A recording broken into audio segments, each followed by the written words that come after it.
If you're looking to purchase your first property, then this video is for you. Hi, my name is Isam Nadeem. I'm a local realtor here in Oakville, Ontario. And today we'll be diving into the world of purchasing your first property. As I've mentioned, I'm a local realtor here in Oakville, Ontario, and I have been living in Oakville for the past 15 years. I've helped countless number of first-time home buyers just like you. My goal by the end of this guide is for you to be ready to purchase your first home. You'll be informed, confident, and maybe even a little excited to purchase your first property. While our focus for this guide is going to be on the Halton region, know that the information in this video will be applicable to most areas of Ontario. Whether you're buying in Oakville, Burlington, or Milton, the fundamentals still remain the same. Now, you may be wondering why the Halton region. Well, the area is known for family-friendly communities, exceptional schools, and easy access to Toronto, making it a magnet for families and for first-time home buyers. I'll never forget a couple who wanted their kids to have access to great schools, but also didn't want to sacrifice their work commute. And Halton ended up being the perfect fit for them. The property values have had a strong growth, which also makes for a great quality of life. Starting off, one major decision that every first-time buyer faces is, do I purchase a pre-construction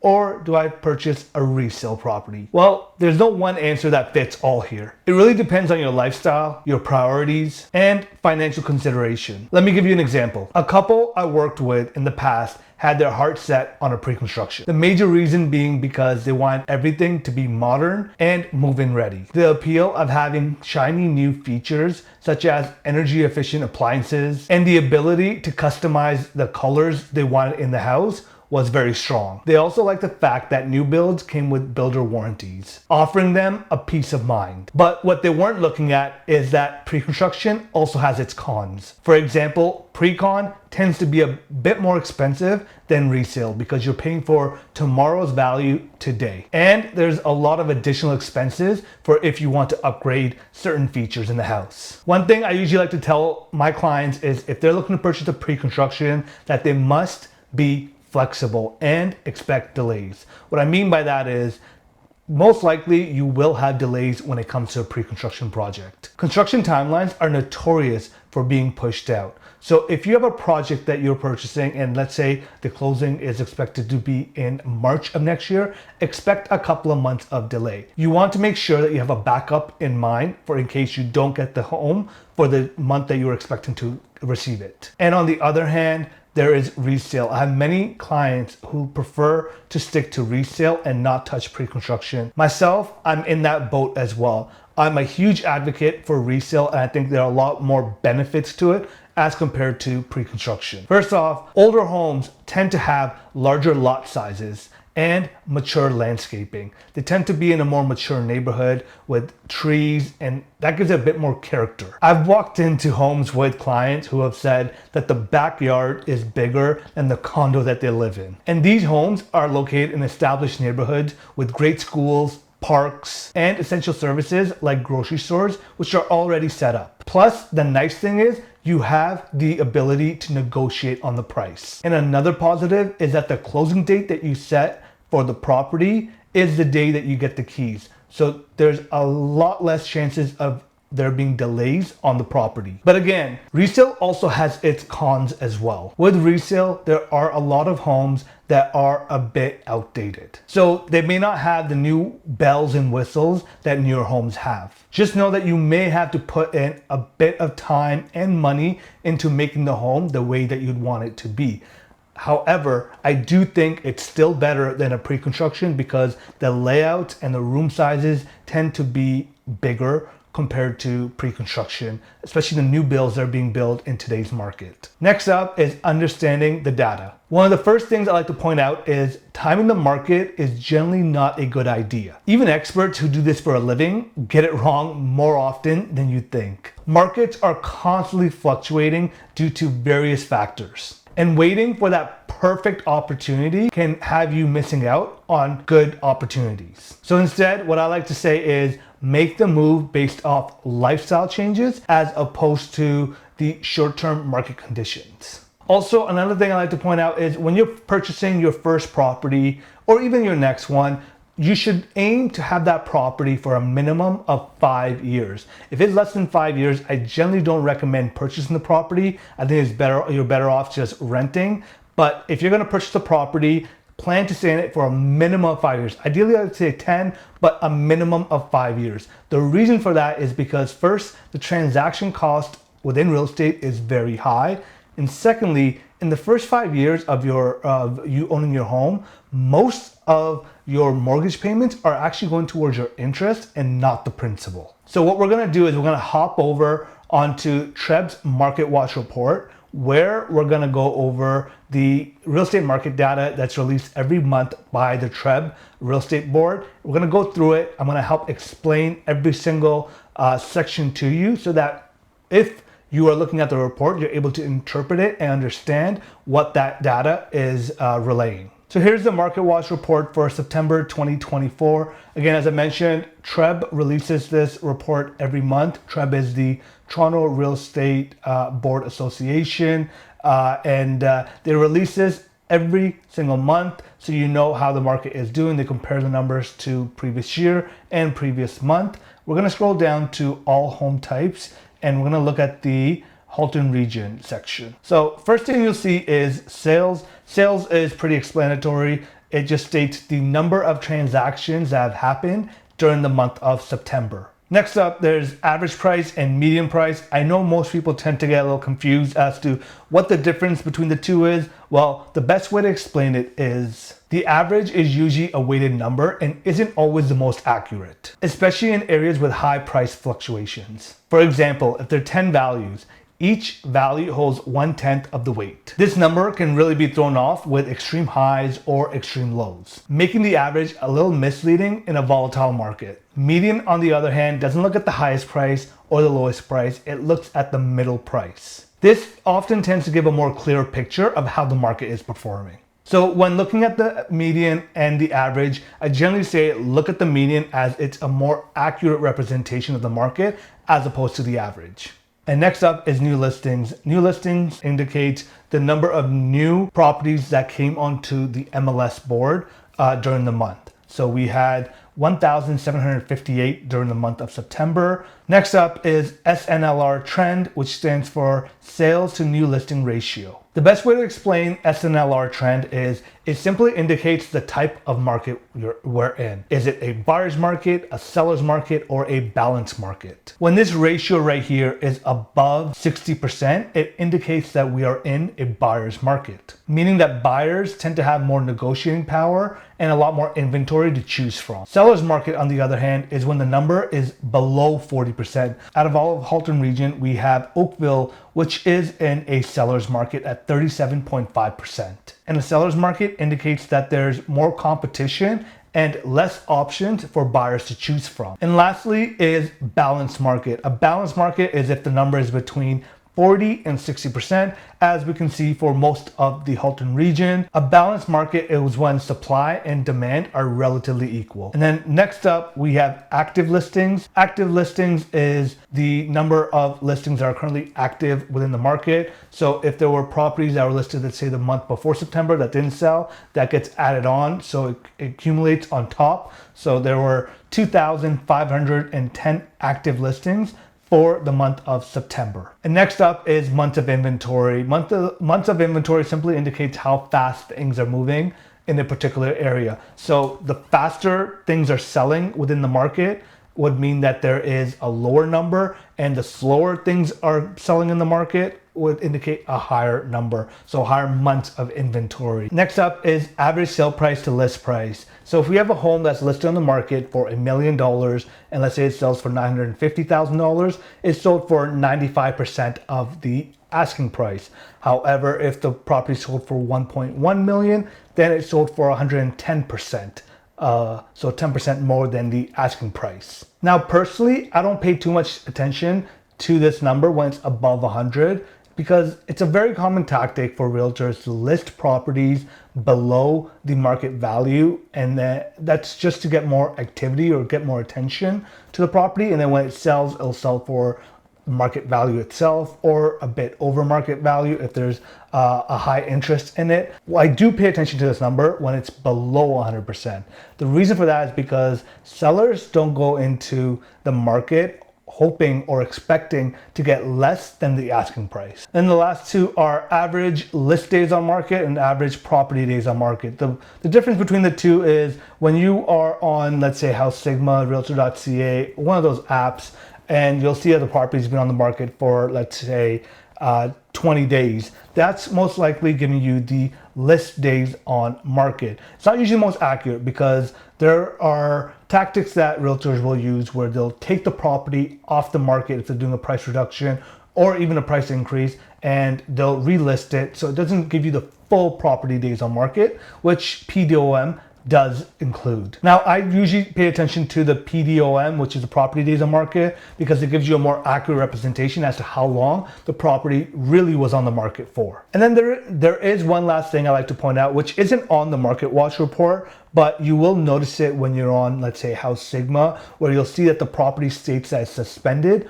or it's terminated. It's very important to know the difference between the two. Suspended means that the property MLS number will stay the same and it's put on hold for the time being. Terminated, on the other hand, means that the MLS listing has been entirely removed and a new MLS number will be assigned to the property for if that property comes back onto the market. And we're back onto the guide. Next up is condominiums versus townhomes. This is the next big decision that you'll have to make. I had a client who had just graduated out of university and was looking for something low maintenance because they're always on the go and they didn't want to be held responsible for taking care of the lawn or shoveling the snow or just doing menial tasks around the house. It didn't suit their lifestyle. Hence, a condo was the perfect fit for them. It matched the lifestyle that they were looking for, which was low maintenance living. Most of the exterior and common area was kept up by the condo association. In this way, he could enjoy his lifestyle of always being on the go and not worrying about having to do chores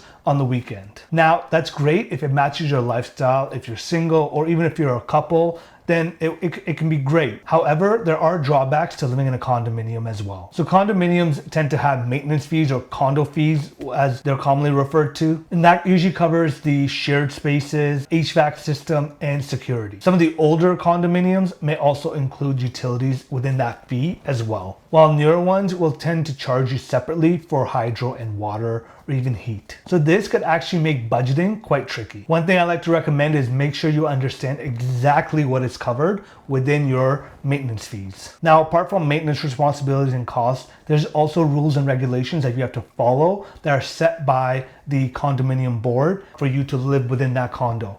So you don't have the full freedom and flexibility of doing whatever you want. So for example, if you're a family who values privacy and flexibility or space, then a townhouse is most likely a better option for you. Unlike condos, you actually own the entire space, so you're not sharing the space with other people or strangers, which means more freedom. However, it means that you're gonna have to do a lot more maintenance on your own as opposed to having a condo association taking care of that for you. So things like taking care of the lawn or snow removal, that will be on you. Now, one of the main reasons for why I'm a huge advocate for townhomes over condominiums, for if it's within your budget, is the resale value in the future. So if you're thinking long term, if you're thinking about what the resale value is going to be, townhomes do tend to appreciate more than condominiums, but they do have more upkeep. So there are pros and cons to both, but overall, at the end of the day, if you do value privacy, space, more than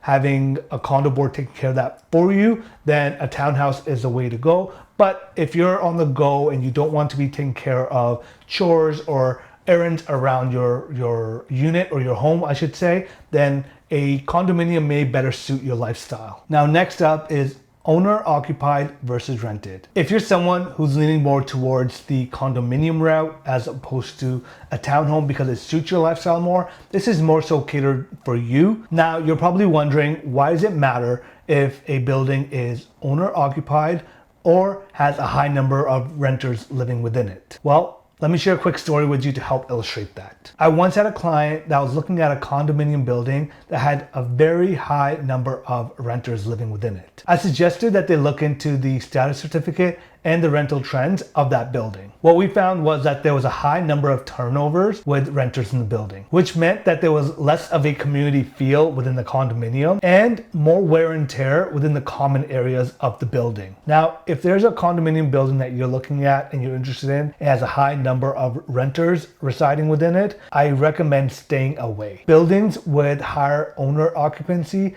tend to be better maintained because owners tend to take more pride within their property. They invest in the upkeep of common areas and build stronger communities. This can save you from potential headaches down in the future. So make sure to look at the status certificate and to review the rental trends of that building. Another component of living in a condominium, so whether that's a townhouse condominium or the traditional condominium apartment, is understanding condominium fees. Condo fees are monthly charges that cover the maintenance and upkeep of shared spaces. Now, condo fees can be different from building to building, especially when it comes to older buildings versus newer buildings. Older buildings might include utilities such as heating, hydro, and water. However, newer buildings tend to charge utilities separately. Now, if you're purchasing a pre-construction, know that your condo fees will most likely be quite low in the beginning, but after everyone's moved in and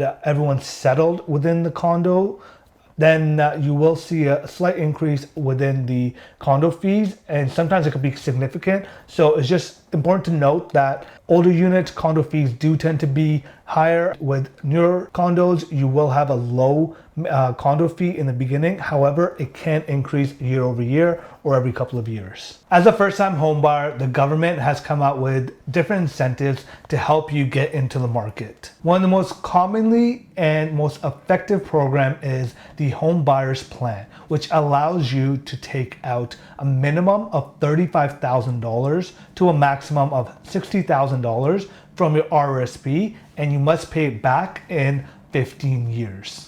The really nice thing about this program is that it allows you to pull out the money without having to pay any interest on it. A lot of clients of mine, as well as personal friends, have utilized this program, and it's helped them purchase their first home. Next up is the land transfer tax refund. First-time home buyers in Ontario can get up to $4,000 back through this program. And if you're purchasing within the city of Toronto, you can get an additional $4,475 back. Next up is the first-time homebuyer tax credit. The government understands that it can be quite a big burden on first-time homebuyers purchasing their first home. There are many fees to pay on top of saving the large sum of money for the down payment. So the government's come out with this program, which allows you to receive a $10,000 non-refundable income tax credit that can result in up to $1,500 in federal tax relief. Just like the first two programs, there are certain criteria that have to be met. So once we actually get to that stage of you looking to purchase your property, we can actually go into these programs in more detail. Next up is the CMHC mortgage insurance. There's a common misperception where you need 20% down to buy a home. That's actually not the case. You need 5% of the first $500,000 and then 10% of the next $500,000. And then anything over $1 million, you'll need 20% down. However, as of December 15, 2024, the government is making changes where you will be required to have 5% of the first 500,000, and then from the 500,000 to 1.5 million will be 10%. So they're increasing the incentive for first-time home buyers where you don't need to have 20% down as a down payment for a home that's worth less or up to $1.5 million. And if you take advantage of this program, know that you will have to get a mortgage insurance on it just because you are not giving a minimum of 20% down for the down payment. And then next up is the First Home Savings Account, which is FHSA. You as a first-time home buyer can contribute up to $8,000 into this account every single year, up to a maximum of $40,000. And this account can only be used to purchase a property. So the government has come out with an additional program to help you save more money for your down payment. Again, just like all the other programs, there are rules and regulations or certain criteria that you have to meet with this program. If you book a call with me down below for a consultation, I'll be able to go into further details and explain more on the programs that I've mentioned here. And next up is the 30-year amortization option. I'm not a big fan of this program only because I don't think it's a good financial decision to take the 30-year amortization option. It's for the insured mortgages. So if you're placing a mortgage under 20%, know that it does lower your monthly payments. However, the amount of interest that you'll be paying is just immense. I don't recommend it, but again, everyone's circumstances are different. It is an option. I'm personally not fond of it, as I don't think it's a very smart program to take advantage of. Just like the limit that's being increased for the CMHC mortgage insurance, where you can you don't have to put a 20% down payment down for up to $1.5 million. Again, I don't think it's wise for a first-time home owner to take on that much debt and potentially go house poor. So if you like to get more information on these programs or just learn more about your personal situation, you can book a consult with me down below and I'll be happy to go over it. Now, we've gone over all the high overview of things you should take into consideration when purchasing your first property. So we've gone over whether to buy pre-construction or resale, condo, townhome, which one's better for your lifestyle. You understand the difference between the two, how condominiums have condo fees that you have to pay. Also going over whether the building is mostly owner occupied versus rented. And then also looking at the different government programs available to you as a first-time home buyer. Now we get into the offer process. So now once you figure it out that, hey, I know what I want, and you start going out to see properties, this is where we're going to talk about the offer process. How do you actually place an offer on a home? What are the steps involved in it? So, well, the big 5 things are listed here on the page in front of us. The big 5, which is price, deposit, closing date, and irrevocable. So now making an offer is one of the most exciting parts of the journey. Also, one of the most nerve-wracking as well. So let's get started with, let's talk about price. Know that the price that we see listed is not the price we have to pay. Figuring out the right price to offer is a very crucial part of the process. That's when you look at comparable listings that have sold or that are currently on the market to figure out an offer amount that's competitive but also aligns with your budget. And once you start going out to seeing properties, you'll get a better idea as to the different prices that are out there, and you'll start to see why a certain property is priced at where it's at, or you'll be able to tell if a property is priced less than what it's worth just by seeing all the different homes and the price points. Next up during the offer process is the deposit. So now we know the price is the amount that we're going to be placing the offer for. We evaluate that by looking at the data. The deposit now is generally 5% of the purchase price of the property. And this amount is due within 24 hours of an acceptance of an offer. So if you were to place an offer on a home and it was approved, you have 24 hours to go to the bank and have the funds transferred into the listing brokerage's trust account. So this money has to be liquid and readily available. And the reason why the deposit tends to be 5% of the purchase price is because it generally states that you mean business, that you're very serious about this transaction. Moving on is closing date. Now there's another powerful negotiating factor to use when placing an offer. So if you are able to close on a property closer or sooner than the next party that you may be competing against or someone else who's placed an offer, then you become a lot more attractive. Your offer becomes a lot more attractive because let's say yours is a 30-day closing as opposed to the competitor, which is a 90-day closing. That's 2 months of mortgage payments that the current seller will not have to pay. And that could be used to your advantage, where even though your price may not be the highest, but your deposit is higher, or if you have a sooner closing date, all of those can work in your favor because price isn't the only factor that's looked upon when looking at an offer. It is most generally the most important factor, but it doesn't mean that the highest price is always going to get the house. The irrevocable period is also a key part of the offer. Think of it as a deadline. It creates urgency for the seller to respond to your offer by a certain period of time. So if you were to place an offer on a home today and you gave them 24 hours to respond back to you, you'll either have to accept the offer, reject the offer, or counter the offer. Or if they don't respond back at all during that time period, that generally is an indicator for rejection. Now, the irrevocable period can also be used as a negotiation tactic. What I mean by that is you can be very aggressive and give them a short period of time, which could be a couple hours. Really depends on the situation. Recently, I placed an offer on a home and the sellers had countered the offer at last minute. So we had sent in the offer at about 12 o'clock at noon, and we gave them until 8 p.m. They didn't get back to us till about 7:30 p.m. and they extended the irrevocable period till the next day at 10 a.m. And this was a Friday. And I told my clients that, listen, we are going to be placing this offer, or we're sending this offer back to them tonight, and we're only going to give them until tonight to respond back to us, because if they don't accept our offer, we are going to go back into the market and look at other properties tomorrow, because it's a weekend and we have 2 days together to go see as many properties as possible. And that worked to our advantage, where we sent a counter offer, we gave them until 11 p.m. at night, and by about 10:15 p.m. we had an accepted offer. This was actually about 2 weeks ago. So know that the irrevocable period can be a strong negotiation tool as well. Finally, let's discuss the last, which is conditions.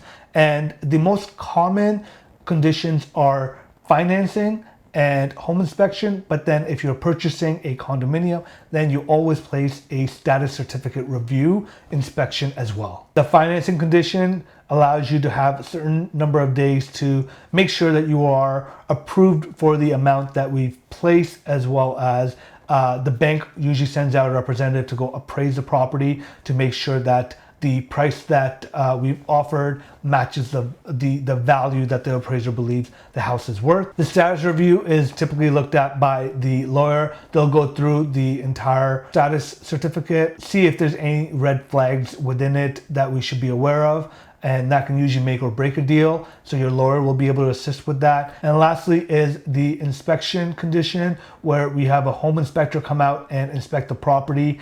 Again, this is usually done within 5 to 7 days as well. The inspector usually looks at the high important stuff like the roof, plumbing, things that you should be aware of if there's any leakage, things that could really make or break a deal, minor little things that pop up, but those aren't the big things that we're looking at. It's usually the bigger, more expensive items that can really hurt your pocket that we tend to look at during the home inspection. Now that we've gone over the high overview stuff, we've gone over how an offer works, what are the main conditions that are usually placed within an offer, let's talk about the closing fees. These are additional fees that come into play during the final stages of closing your property. Some first-time home buyers can really be thrown off by this, so it's very important that you budget effectively and know these numbers ahead of time. So first one being land transfer tax. This is calculated as a percentage of your home's purchase price. As I mentioned in the incentive programs for first-time home buyers, you are able to get a refund of up to $4,000. And next is legal fees. There's another crucial part of the closing cost,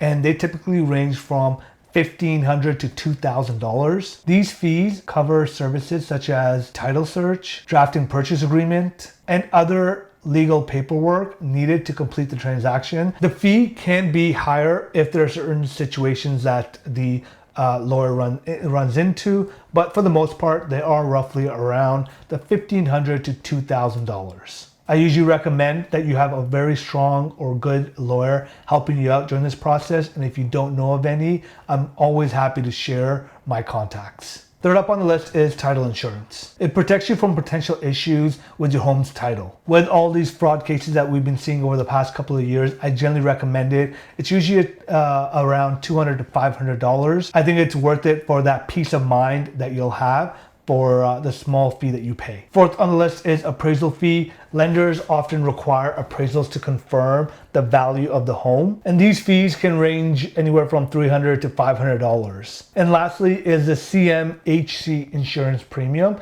if it's applicable to you. So if you're putting less than 20% down on the down payment, you will have an additional 8% tax to pay. And this amount needs to be paid up front. So it's important that you have all this money available to you at closing time. Altogether, the closing fees generally range from 1.5 to 4% of your home's value. So make sure to budget accordingly for these costs. How to get started. Now that you're aware of the high overview, you also understand the important big 5 factors when placing an offer. You'll probably wonder to yourself, how do I get started? How do I jump in? Well, first things first, determine the timeline for your move. It's important that you know the timeline. You know when you're looking to make this move. Is it a 6-month, a 1-year timeline? Figure out what your timeline is to make this happen. Next up, ensure that you and your family are aligned. So what this means is understand your needs and wants. Make a wish list of what your needs are. So these will be non-negotiable items, and then make a list of your wants as well. Things that will be nice to have, but they won't make or break the deal. Making a list will really help you narrow down what it is that you're looking for. And then the next step is start viewing homes as early as possible. You can also start doing that before you even have a timeline or have your needs and wants, because sometimes you don't really know what you want. So it's nice to just go out and start seeing properties as early as possible. If you have a realtor, I recommend you ask them to start taking you out on properties in different neighborhoods that interest you. Get a feel for the different types of homes or different layouts available. So you could be looking, if you're looking at condos, not all condos are the same. So different layouts, different amenities, just the way they operate might be a little different. Or you may be interested in condo townhomes or freehold townhomes, right?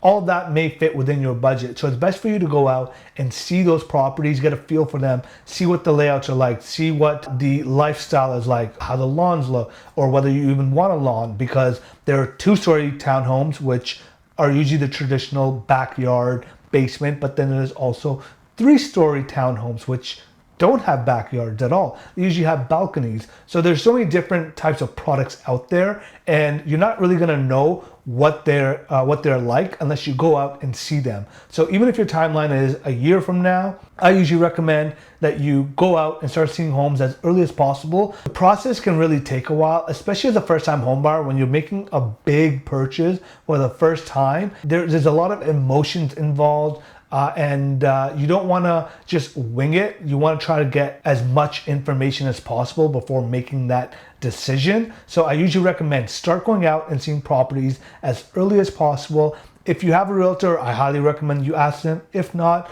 you're more than welcome to reach out to me, and I'll be happy to show you homes in different neighborhoods, whether you're trying to decide between Milton, Burlington, Oakville, or if there are different neighborhoods within Oakville that you're looking at, or within Burlington that you're looking at, right? We can go through that and see the different types of homes available. Next would be determining the budget.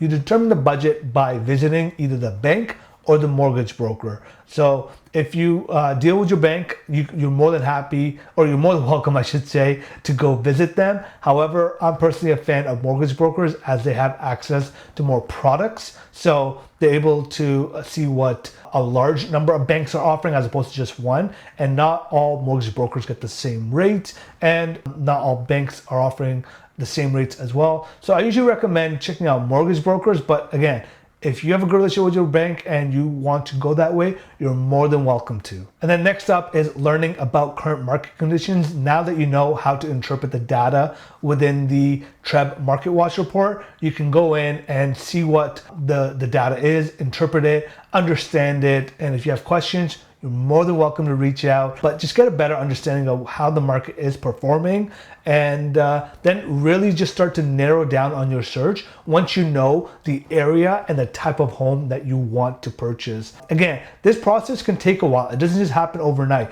So if you may be thinking that, oh, I'm not gonna move until a year from now, that process has to start now, because it can take a while. It's not just going to happen overnight, like I said. Thank you so much for joining me on this guide and for taking your time to understand what it's like to purchase your first property.